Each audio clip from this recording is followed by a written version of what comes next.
कबीर और कहते हैं, लाली तेरे लाल की जित देखूं तो लाल, लाली देखन में गैर में भी हो गई लाल। क्योंकि पूरा ईश्वर ही गोविंदमय है। और ऐसे में फिर गुरु का महत्व, क्योंकि गुरु गोविंद दोहु खड़े काके लागू पाए, बलिहारी गुरुदेव की जो गोविंद दियो बताए। जो रास्ता बताता है उस मंजिल से बड़ा होता है। जब गुरुदेव न मिलिए मुरारी, जब गुरुदेव मिले मुरारी, जब गुरुदेव न उतरी पारी। गुरुदेव मूर्ति ईश्वर की प्राप्ति कराते हैं। और मूर्ति पूजा व जाति पाति का भी नामदेव जी और अन्य मराठी संतों ने विरोध किया है। एक पाथर कीजिए पाऊं, दूजे पाथर धरिए पाऊं, जो हिउ देव वो भी देवा, काहि नाम देव हरि की सेवा। और योगिक साधनाओं का वो खंडन करते हैं। सभई अतीत अनाहदिराता, आकुल के धारी जाऊंगो, ईड़ा पिंगुला और सुख मना पौने बधी रहाऊंगो। नामा कहे चितु हरि म्युराता, सुन्न समाधि पाऊंगो। तो कुल मिला के संत जो थे उस समय के और अब भी, वो सहज समाधि के द्वारा गुरु के दीवे वे एकाक्षरी मंत्र का अनवरत जाप सुमरण के द्वारा ईश्वर को प्राप्त करना चाहते हैं। इन बहुत सारे कर्म में बहुत सारे योगी की जो हटियों की तरीके हैं उनमें नहीं पढ़ना चाहते। इस्लाम का संत काव्य पर क्या प्रभाव पड़ता है? कुछ विद्वान संत कवियों की अनेक प्रवृत्तियों, इसमें निर्गुणोपासना, वर्ण व्यवस्था व मूर्ति पूजा के विरोध आदि को इस्लाम का प्रभाव बताते हैं। किंतु इसका विकास भारतीय साहित्य में इस्लाम के प्रचार से पूर्व हो चुका था, इसलिए ये बात कहना ठीक नहीं है। सिद्धों व गोरखपंथी योगियों ने हिंदू धर्म की अनेक बाह्य पद्धतियों, वर्ण व्यवस्था एवं मूर्ति पूजा का विरोध कठोर शब्दों में किया है। हाँ, संत कवियों द्वारा हिंदू मुस्लिम एकता का प्रतिपादन अवश्य तत्कालीन परिस्थितियों से प्रेरित होकर के किया है। जात पात पर जहाँ संत काव्यों ने टिप्पणियां की है, उन्हीं में दुर्बलनाथ जी ने भी टिप्पणी करते हुए कहा, मैं सर्वभंगी सबका संगी, मेरा भेद न जाना हो, भूला ब्राह्मण भूला काजी, भूला सब संसारा हो। भूला हिंदू और मुसलमाना, भूला वेद पुराना हो, भूला वेद पुराना हो, ऊंच नीच कर बखेड़ा, हो गए नरक निशान हो। 84 को भेजे जाएंगे, जन्म मरण में आना हो, ऊंच नीच से घिन नहीं लावे, पावे पद निर्वाणा हो। इस प्रकार वो इन सब चीजों का विरोध करते हैं। ऊंच नीच उनके कछुनाई, ऐसा मार्ग पाया, आपन ही माता आप ही पिता आप ही पुत्र कहलाया। ये बात कह करके वो धर्म की और जाति की द्वेषताओं को पाटने की कोशिश करते हैं। क्योंकि मानव मानव में युद्ध, मानव मानव में विरोध भाव, वैमनस्यता संत नहीं चाहता। उस युग में जबकि मुस्लिम शासक धर्म के नाम पर हिंदू जनता पर अत्याचार कर रहे थे, उन्होंने अल्लाह और राम की एकता घोषित करके धार्मिक कट्टरता को कम करने का प्रयास किया। किसी को भी, ना हिंदू को न मुसलमान को, अपने धर्म को सर्वश्रेष्ठ बता करके दूसरे धर्म को खत्म करना या उसे मारना बिल्कुल भी संत नहीं चाहते थे और होना भी नहीं चाहते। इन्होंने हिंदू धर्म को बाह्य पद्धतियों का खंडन करके बाह्य आडंबर का खंडन किया है। इस समय इस्लाम के अनुयायियों का सा उत्साह दिखता है, किंतु फिर भी ये इस्लाम से बहुत दूर रहे। एक तो इन्होंने नमाज रोजा आदि की व्यर्थता सिद्ध की, दूसरे उन्होंने साधन और साधना दोनों में फर्क किया। क्योंकि साधना के क्षेत्र में इस्लाम के तत्वों की अपेक्षा की संत मत में खंडनात्मक पक्ष में ही इस्लाम का अस्तित्व है, और उसका मननात्मक पक्ष तो हिंदू धर्म और हिंदू दर्शन के ही तत्वों में परिपूर्ण है। ये खंडन का और मनन का फर्क आ जाता है। ईश्वर का गुणगान करते समय वे राम गोविंद हरि का नाम लेते हैं, अल्लाह और खुदा का नहीं करते, जहां मनन की बात आती है।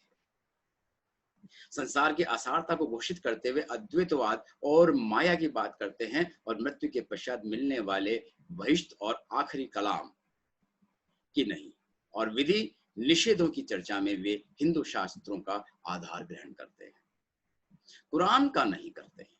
केवल हिंदू धर्म की रूढ़ियों का खंडन करके उसमें से जो महत्वपूर्ण चीजें हैं जिनसे समाज को एक दिशा मिल सकती है उसको निकाल के लाते हैं, उससे वो भिन्न नहीं है।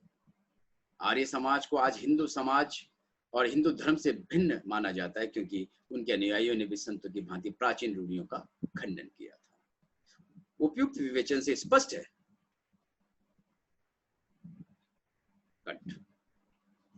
संत काव्य किसी विदेशी साहित्य या भारतीय धर्म साधनाओं के प्रभाव से विकसित साहित्य नहीं है, यह हम कह सकते हैं। अपितु यह है तत्कालीन भक्ति आंदोलन से प्रभावित अपभ्रंश की काव्य धारा विशेष का विकसित रूप है, जो महाराष्ट्र से होता हुआ हिंदी प्रदेश में पहुंचा। संत मत बहुत भक्ति आंदोलनों के ही एक शाखा है, जिसका नेतृत्व उच्च वर्ग के शिक्षित लोगों के द्वारा न हो करके निम्न वर्ग के अशिक्षित वर्ग के द्वारा किया गया है। तात्विक दृष्टि से राम कृष्ण के पूर्ण रूप की उपासना या मूर्ति पूजा को छोड़कर उसमें तत्कालीन राम भक्ति एवं कृष्ण भक्ति के सिद्धांतों से कोई बड़ा भारी अंतर नहीं मिलता है।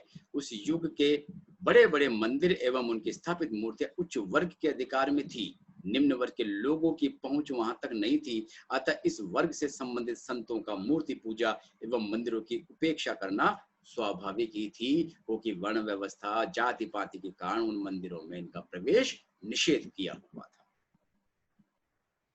अब बात करते हैं इस परंपरा का परिवर्तन और विकास कैसे होता है। सामान्यतः इस परंपरा के प्रवर्तन का श्रेय कबीर को दिया जाता है, किंतु उनसे भी पूर्व अनेक संत हो चुके थे। लेकिन संत मत की ध्वजा को यदि मजबूती से किसी ने चलाया तो कबीरदास जी थे, जिन्होंने हिंदी में रचना की। इनमें नामदेव का नाम विशेष रूप से उल्लेखनीय, उनके साथ उनका जन्म संवत 1327 कार्तिक शुक्ल एकादशी रविवार को महाराष्ट्र में हुआ था। इन्होंने अपने 80 वर्ष के दीर्घ जीवन काल में अनेक लंबी यात्राएं करके उत्तरी भारत का भ्रमण किया और अपने सिद्धांतों का प्रचार किया, जिसके स्मारक अब भी राजस्थान और पंजाब में अनेक स्थानों पर उपलब्ध है नामदेव जी के। कबीर, रैदास, रज्जब, दादू आदि संतों ने भी नामदेव का नाम बड़ी श्रद्धा से लेते हुए उनकी गणना उच्च कोटि के संतों में की है। नामदेव की हिंदी में रचित पदावली बड़ी संख्या में मिलती है और इन सब तथ्यों से स्पष्ट है कि हिंदी संत काव्य परंपरा के प्रवर्तन का श्रेय कबीर की अपेक्षा नामदेव को भी दिया जा सकता है। 15वीं शताब्दी में महात्मा कबीर का आविर्भाव हुआ, जिन्होंने अपनी प्रखर प्रतिभा, सुदृढ़ व्यक्तित्व और प्रौढ़ चिंतन, कवि सुलभ सहृदयता एवं मार्मिक व्यंजना शैली के बल पर संत मत और संत काव्य का प्रचार शीघ्र सारे उत्तरी भारत में कर दिया। नामदेव के व्यक्तित्व में कोमलता अधिक होने के कारण वे अपने विरोधियों से संघर्ष और वाग युद्ध प्रवृत्त नहीं होते हैं, किंतु कबीर ने वाग युद्ध और काशी में पंडितों और दूसरे विद्वानों को से शास्त्रार्थ किए और उन्होंने शास्त्रार्थ के लिए ललकारा। शास्त्रार्थ में उन्होंने उनको हराया, उन्होंने अपने ज्ञान का डंका बजवाया, अपनी युक्तियों से उनका मुंह सदा के लिए बंद कर दिया। इस तरह संत मत के मार्ग से बीच में कंकड़ पत्थरों, झाड़ियों एवं कांटों को दूर करके उसे साफ सुथरा प्रशस्त बनाने का कार्य कबीर के द्वारा किया गया। उनके पश्चात तो संत मत नए नए पंथों का रूप धारण करके निर्बाध रूप से आगे बढ़ता रहा। इन पंथों में कबीर पंथ के अतिरिक्त रैदासी ग्रंथ, सिख पंथ, दादू पंथ, निरंजनी संप्रदाय, बारवरी संप्रदाय, मलूक नाथ जी का संप्रदाय, दरियादिली संप्रदाय, चरणदासी संप्रदाय, गरीबनाथ पंथ संप्रदाय, पान पंथ, राम स्नेही संप्रदाय आदि उल्लेखनीय हैं, जो धीरे धीरे 15वीं शताब्दी के बाद में ही उनका क्रम आता है, बढ़ते हैं। यद्यपि प्राय अनेक संतों द्वारा 19वीं शती तक अनेक नए नए पंथ स्थापित किए गए, किंतु सिद्धांत व विचारधारा की दृष्टि से इनमें विशेष मौलिकता नहीं मिलती है। मूल स्वरूप इसका एक ही है और इतना अवश्य है कि धीरे धीरे ये पंथ भी अपने मूल उद्देश्य से दूर हटकर वापस रूढ़ियों की ओर अग्रसर हो गए। रूढ़ियों, विधि विधानों, पाखंड प्रदर्शन एवं माया जाल की बुराइयों से ग्रस्त हो गए। किंतु इनमें कोई संदेह नहीं है कि संत काव्य की परंपरा में 14वीं-15वीं शती से प्रारंभ होकर 20वीं शती तक अखंड रूप से चलती रही। अतः इसे केवल भक्ति काल की काव्य धारा कहना उचित नहीं है, क्योंकि आधुनिक काल में भी संत परंपरा अधिव्याप्त है। अब हम बात करेंगे संत परंपरा के जो प्रमुख कवि हैं और उनके काव्य पर। संत कवियों में सबसे अधिक प्रभावशाली व्यक्तित्व महात्मा कबीर का ही था और उसके नाम पर हिंदी में 61 रचनाएं उपलब्ध होती है, किंतु उनके अधिकांश अप्रामाणिक है।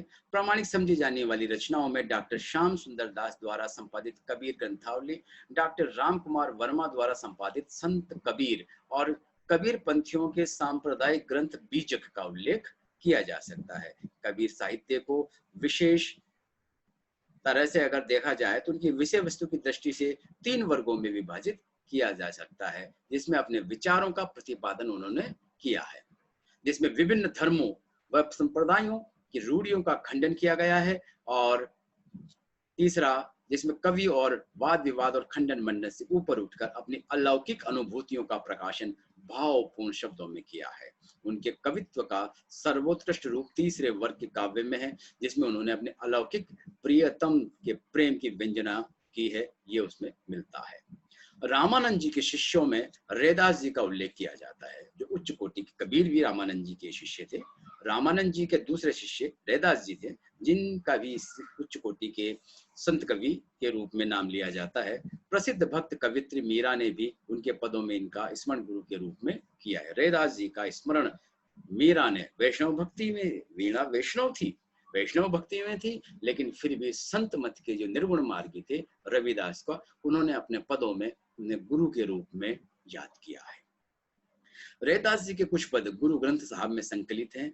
इनके काव्य में व्यक्तित्व की कोमलता, अनुभूति की तरलता और अभिव्यक्ति की सरलता मिलती है। डॉक्टर हजारी प्रसाद द्विवेदी के शब्दों में अनाडंबर सहज शैली, निरीह आत्मसमर्पण के क्षेत्र में रैदास के साथ कम संतों की तुलना की जा सकती है। यदि हार्दिक भावों की प्रेषणीयता काव्य का उत्तम गुण हो तो निसंदेह रैदास के भजन इस गुण में समृद्ध हैं।